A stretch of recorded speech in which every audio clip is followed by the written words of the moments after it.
My name's Rob. I'm one of the countryside rangers, but I'm also a beekeeper. Now behind me you can actually see quite a few beehives, but we're going to be having a little look at what's actually inside the beehive.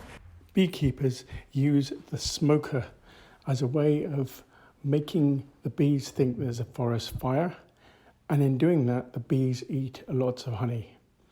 When they eat lots of honey, they calm down. This makes them easier to work with. The bees are coming in and going out of this entrance block here. This bigger box here is called the brood box, and this is where the queen lives and where the queen lays her eggs. Now what we see here is we've actually got some queen cells that have been produced by the bees.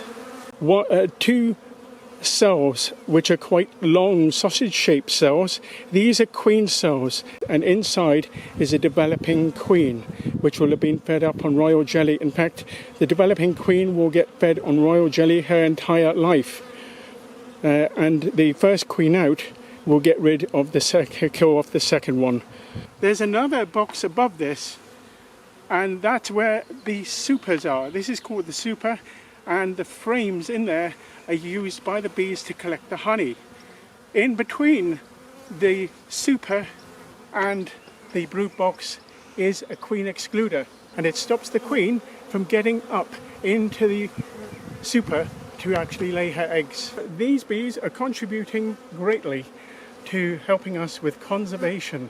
We're going to do a bit more looking into the hive right now, but another time we will have a look at more of honey production. But that's all here from the hive.